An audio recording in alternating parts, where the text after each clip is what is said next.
I would like to thank the Gallery Association of Korea for inviting me to participate in today's program, along with this very distinguished group of speakers. Although it would have been lovely to speak with you in person, world events have prevented this from happening. However, I am happy to be with you virtually.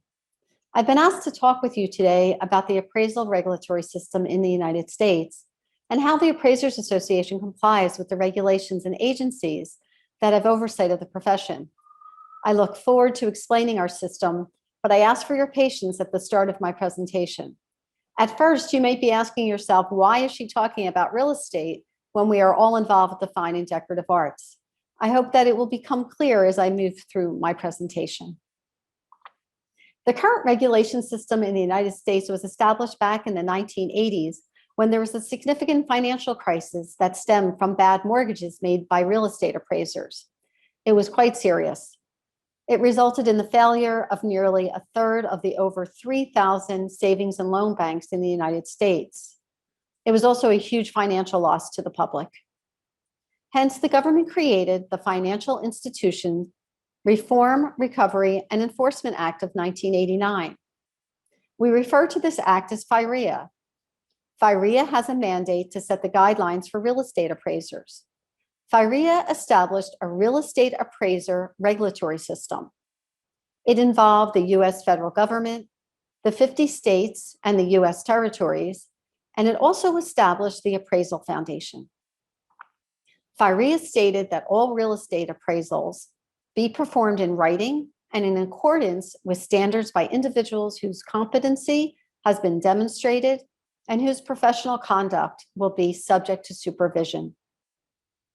The Act established the Appraisal Subcommittee to oversee this mandate, which consists of the heads of all the federal agencies. The subcommittee is charged with ensuring that there be minimum qualifying criteria to license and certify real estate appraisers. The mandate also requires that appraisers are held to a professional set of ethical standards. The subcommittee was given oversight of the state's licensing process of appraisers, as well as the newly created Appraisal Foundation. Now, in the US, each state has a real estate appraiser regulatory agency that is responsible for licensing and certifying real estate appraisers and for supervising their appraisal-related activities. The Appraisal Foundation is a not-for-profit organization, and it was charged with setting the appraisal standards and qualification for real estate appraisers. To accomplish this, the foundation created two independent boards, the Appraisers Qualification Board and the Appraisal Standards Board. The foundation serves as an umbrella organization to facilitate the mission of these two boards.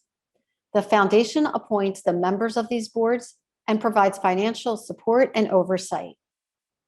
The Appraiser Qualifications Board, known as the AQB, sets the qualification criteria for establishing minimum education experience and examination requirements for all appraisers. The Appraisal Standards Board, the ASB, develops the generally accepted standards of practice for the appraisal profession. It is responsible for writing, amending, interpreting the uniform standards of professional appraisal practice, known to us as USPAP. All real estate appraisers must meet the qualification criteria established by the Appraisal Standards Board, and all appraisals for federally related transactions must conform to the uniform standards of professional appraisal practice. Now, at this time, I'd like to thank you for staying with me as I introduce the modern regulatory system for real estate appraisers. Now, let me explain how appraisers of the fine and decorative arts come into play.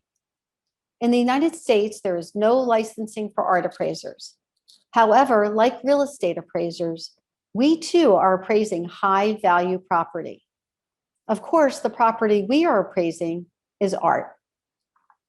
Collectors are taking loans out on their art, similar to people who take loans against their homes or other real property. There's a lot at stake. Additionally, just like in South Korea, in the US, art is part of one's estate, with implications for large inheritance taxes when the owner passes on. We are all aware of this issue due to the recent coverage of the Samsung estate.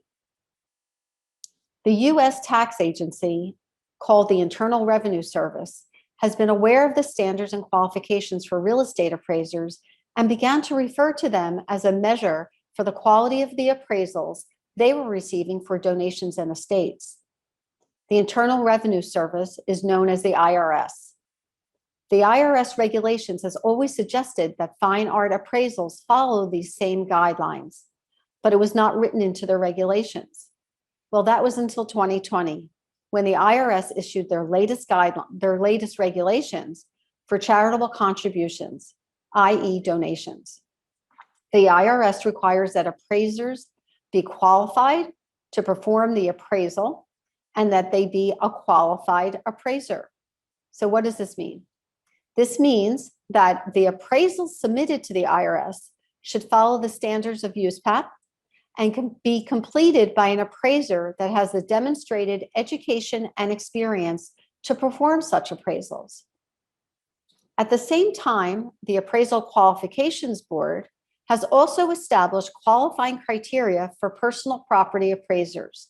Those are appraisers of the fine and decorative arts, setting forth the minimum education, experience, and examination requirements. In 2006, the Appraisers Association of America became a sponsor of the Appraisal Foundation, embracing USPAP and setting education requirements and specific qualifying education for all our members. As a result, the IRS considers members of the Appraisers Association to be qualified appraisers who produce qualified appraisals.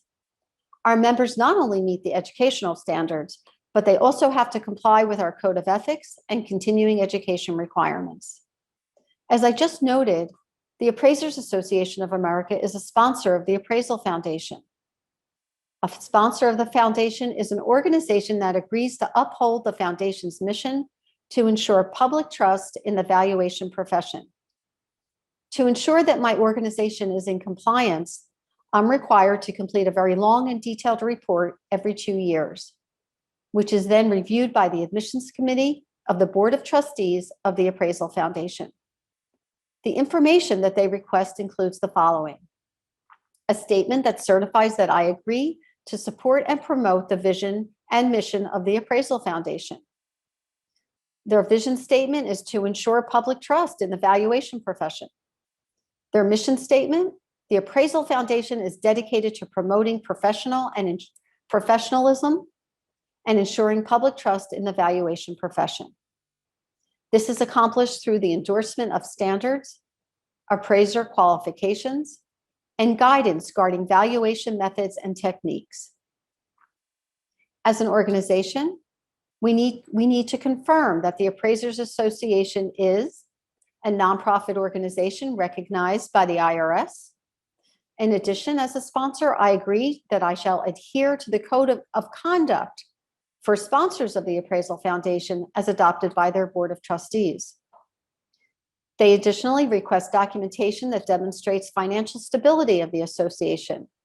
I also have to submit our annual tax returns. Of course, and most importantly, I need to attest to the fact that the organization has adopted and adhere to the latest edition of USPAP and that our members are required to abide by USPAP. The Appraisal Foundation asked to see our bylaws and any statements about USPAP as a requirement for our members to meet. Our bylaws state the following: voting members shall be appraisers who have met the requirements of the admissions committee, including compliance with USPAP, as well as with minimum qualifying education. Non-compliance may result in suspension at the discretion of the Board of Directors. I'm also asked to describe the composition and the authority of the disciplinary panel, which handles ethical and professional complaints, which we do at times receive. Our bylaws state, 1, that conduct in violation of the Code of Ethics detrimental to the appraisal profession or to the association shall be cause for reprimand, censure, suspension, or expulsion as recommended by the Ethics Committee to the Board of Directors. All complaints against any member shall be referred immediately to the Ethics Committee by the Executive Director for investigation. Charges against any member shall be in writing and signed by the complainant. The Ethics Committee shall investigate every complaint and notify the board of its recommendations for any disciplinary action, including dismissal. The Ethics Committee shall preserve the confidentiality of all proceedings. I'm also required to provide documentation for the tracking of USPAP and for continuing education requirements for each of my members. I'm so thankful for the robust database system that we have. This compliance report ends up being about 50 pages with many attachments. Being a sponsor of the Appraisal Foundation ensures that the appraisals produced by our members are created independently and impartially, and that the appraiser, our member, is ethical and competent. Now, as a sponsor of the Appraisal Foundation, I'm eligible to become a member of various committees. And in 2019, I was elected chairman of the Appraisal Foundation's Advisory Council. The council provides recommendations to the foundation on major issues pending before the independent boards. We make recommendations specifically on modifications to USPAP and to the various criteria of qualifications. Currently, I'm the chair of the Personal Property Issues Committee. This committee recommends and brings to the attention of the foundation areas that are relevant to the fine art appraiser, such as recent court cases where appraisals are questioned. The following is a case that I brought to the attention of the Appraisal Foundation because it highlighted the need for ethics and standards. The IRS recently went to U.S. tax court over an estate evaluation that they rejected. At the heart of the case was that the appraiser did not provide an objective opinion of value. To start, there was a conflict of interest with the person who was a representative from an auction house who was asked to provide the appraisal. The person provided an opinion of fair market value for the art, but also requested that they consign the work to the auction house where he worked. Of course, the auction house specialist would receive a commission if he was able to get the consignment. This situation created a clear conflict of interest. It was inferred that the appraiser had the incentive to provide a low opinion of value, so to lessen the tax burden on the estate and to get into good standing with his client. Hence, it appeared that the objective opinion of value was not provided. And as we know, the most essential traits of an appraiser is that he or she be neutral, disinterested, and objective. Please let me be clear. This is not to say that you can't provide other related services to your client. You can, but it's best to provide these services only after you've completed your appraisal assignment. The murkier the timing, or the more direct the solicitation, the closer you are to an objectivity problem. There were also issues with this regarding due diligence. The auction house representative hired to do this appraisal did not show due diligence in finding all the reasonable knowledge of relevant facts in his determination of value. Now, an appraiser who follows USPAP would be required to discover and investigate all relevant facts. Lastly, the appraisal did not provide appropriate comparables to use to develop an opinion of value. To defend the case, the IRS hired an appraiser who happened to turn out to be a member of our association to provide a USPAP compliant appraisal. The final appraisal was objective, contained the necessary facts, and included the most relevant comparables in which to form his opinion of value. In the end, the IRS won their case, and they found that the initial appraisal was wrong by $1.77 million. I highlight this case to illustrate that working with the Appraisal Foundation, although not mandated by government, we strengthen the profession of appraisers by instilling standards and qualifications. To return to an earlier comment I made in this presentation, it's important to remember that appraisers of the fine and decorative arts are not licensed, There's no federal government entity that oversees art appraisers. The community of art appraisers has taken the position that to gain the trust and respect for those that we work for, we must develop and adhere to the highest standards.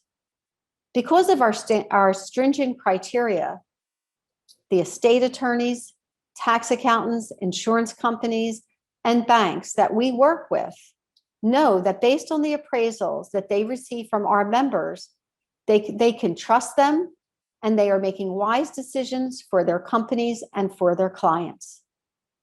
I want to thank you for the opportunity to share with you information on the U.S. regulatory system for art appraisers.